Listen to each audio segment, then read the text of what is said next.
السلام علیکم، اشرف جاوید ملک آپ کی خدمت میں حاضر ہوں۔ شعری اصناف، تعارف و تفہیم،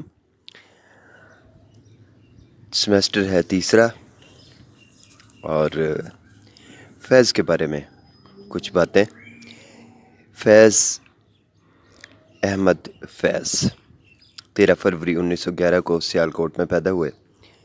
غالب اور اقبال کے بعد فیض احمد فیض شہرت کی بلندیوں پر پہنچے۔ انہوں نے ادب میں، شاعری میں عاشقانہ محبوبانہ انداز کو بہترین طریقے سے نبھایا۔ زبان میں شوخی اور مٹھاس ہے۔ فیض کے والد کا نام تھا سلطان محمد خان۔ ان کا شمار سیالکوٹ کے مشہور بیرسٹرز میں ہوتا تھا۔ فیض کی ابتدائی تعلیم گورنمنٹ کالج لاہور میں ہوئی۔ فیض کی شہرت بطور شاعر، صحافی، مصنف، غنائی شاعر اور نغمہ نگار کی حیثیت سے ہوئی۔ فیض کالج کے زمانے سے ہی اشعار کہہ رہے تھے۔ کالج میگزین راوی میں فیض کی بہت سی نظمیں شائع ہوئیں، جن میں سے بعض ان کے لیے پہلے مجموعہ کلام میں شائع ہو کر شہرت کا باعث بنی۔ نقش فریادی میں انہیں شامل کیا گیا، ان کا پہلا مجموعہ کلام۔ فیض کی شاعری میں غریب، مظلوم عوام کے جذبات اور مجبوری کا عکس دکھائی دیتا ہے۔ فیض اپنی شاعری میں فطری مناظر کا استعمال کرتے ہیں۔ انہوں نے اپنی شروعاتی زندگی کے بارے میں مرزا الحسن کے ساتھ گزارے ہوئے وقت کا فطری ماحول بیان کیا ہے۔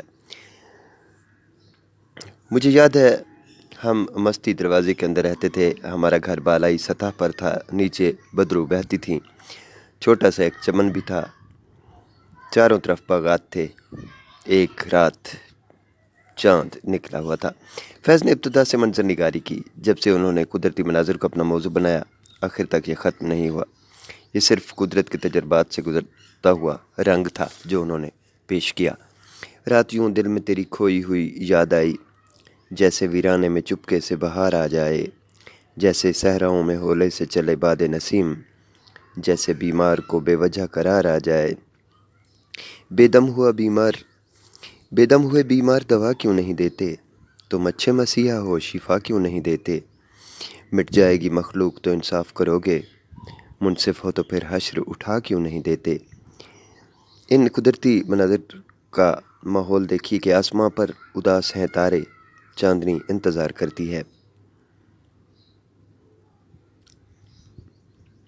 فیض نے منظر نگاری کرتے ہوئے اپنی شاعری میں جو حسن اور رنگینی پیدا کی، اس سے ان کی شاعری میں عاشقی کی ایک فضا جھلکتی ہے۔ فیض اپنی عاشقی کے لیے کہتے ہیں، جوانی کے دنوں میں جو دوسرے واقعات ہوتے ہیں وہ بھی ہوئے اور سب کے ساتھ ہوتے ہیں۔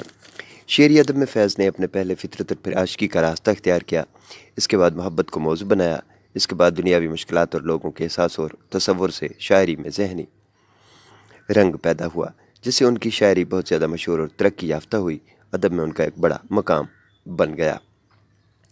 فیض کی شاعری کے 7 مجموعے ہیں، ان کی زندگی میں شائع ہوئے۔ نقش فریادی 1941، دست صبا 1952، زندہ نامہ 1956، دست تہ سنگ 1956، سر وادی سینہ 1971، شام شہر یاراں 1978 اور میرے دل میرے مسافر 1981 شامل ہیں۔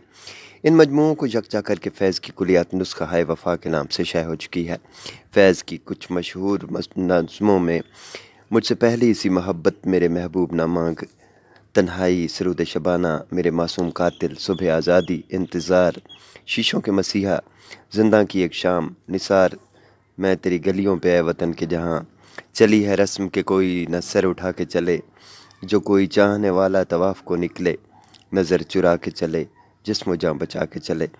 تو یہ نظم ہے نثار تیری گلیوں پر، اے روشنی کے شہر۔ یہ سبھی نظمیں فیض کی شہرت کا باعث بنی۔ ایسے ہی اب یہ شعر دیکھیں کہ اور بھی دکھ ہیں زمانے میں محبت کے سوا، راحتیں اور بھی ہیں وصل کی راحت کے سوا، تم آئے ہو نہ شب انتظار گزری ہے، تلاش میں ہے سحر بار بار گزری ہے۔ اور ایسے ہی دیکھیے کہ تیری صورت سے ہے عالم میں بہاروں کو ثبات، تیری آنکھوں کے سوا دنیا میں رکھا کیا ہے۔ اور یہ دیکھیں کہ متائے لہو قلم چھن گئی تو کیا غم ہے کہ خون دل میں ڈبولی ہیں انگلیاں میں نے، زباں پہ مہر لگی ہے تو کیا کہ رکھ دی ہے ہر ایک حلقہ زنجیر میں زباں میں نے۔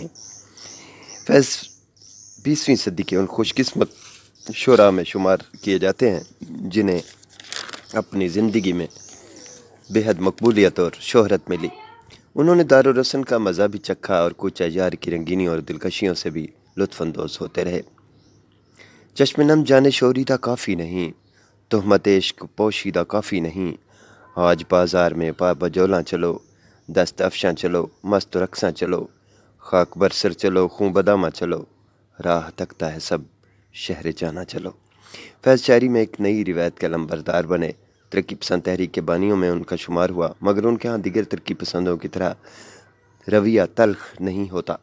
انہوں نے رائج الفاظ کو نہایت فنکارانہ انداز میں معنی عطا کر دیے اور غزل کی معروف روایات کو اپنے نصب العین کے مفاہیم کے ساتھ بیان کیا۔ تم آئے ہو نہ شب انتظار گزری ہے، تلاش میں ہے سحر بار بار گزری ہے، وہ بات سارے فسانے میں جس کا ذکر نہ تھا، وہ بات ان کو بہت ناگوار گزری ہے۔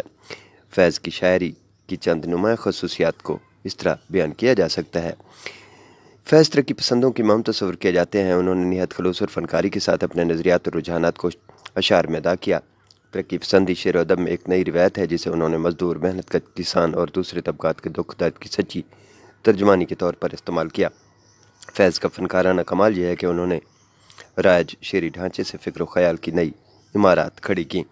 اے خاک نشینوں اٹھ بیٹھو، وہ وقت قریب آ پہنچا ہے، جب تخت گرائے جائیں گے، جب تاج اچھالے جائیں گے، اور اب ٹوٹ گریں گی زنجیریں، اب زندانوں کی خیر نہیں، جو دریا جھوم کے اٹھے ہیں تنکوں سے نہ ٹالے جائیں گے۔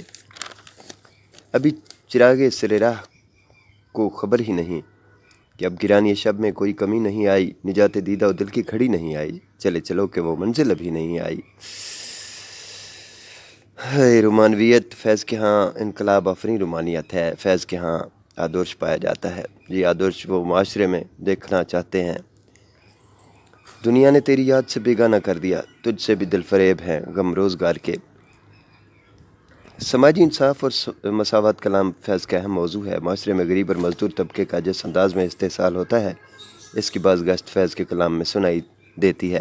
سماجی اور اقتصادی عدم مساوات سے معاشرے میں انگنت مسائل پیدا ہوئے۔ فیض ان تمام موضوعات کو شاعرانہ حسن کے ساتھ بیان کرتے چلے جاتے ہیں۔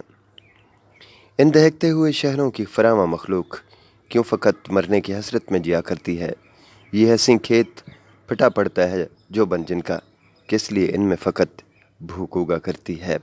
غزل کا مزاج عموماً صاف ہے، جس میں درد و غم اور سوز و گداس بنیادی صفات ہیں۔ فیض کی غزل ایک منفرد روایت کے حامل ہے۔ فیض نے اپنے مثالی سماجی انصاف کو محبوب موضوع بنایا۔ اس طرح فیض نے غزل کی معروف روایات کو معاشرتی اور سماجی انصاف سے ہم آہنگ کر کے ہمارے سامنے پیش کیا۔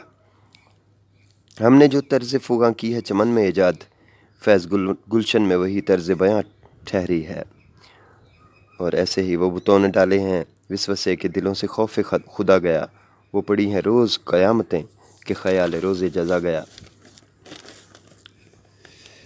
فیض نے شاعری کی ابتدا غزل سے کی، لیکن آہستہ آہستہ نظم کی طرف متوجہ ہوئے۔ فیض کو دونوں اصناف پر قدرت حاصل رہی۔ مجموعی طور پر فیض کے کلام کو دو حصوں میں تقسیم کیا جا سکتا ہے۔ پہلے دور کو ہم رومانی کہہ سکتے ہیں۔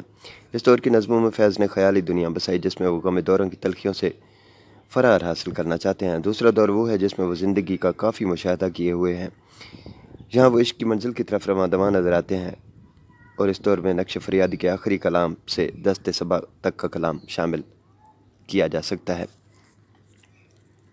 مجھ سے پہلی سی محبت میرے محبوب نہ مانگ، میں نے سمجھا ہے کہ تو ہے تو درخشاں ہے حیات، میں نے سمجھا تھا کہ تو ہے تو درخشاں ہے حیات، تیرا غم ہے تو غم دہر کا جھگڑا کیا ہے، تیری صورت سے ہے عالم میں بہاروں کو ثبات، تیری آنکھوں کے سوا دنیا میں رکھا کیا ہے۔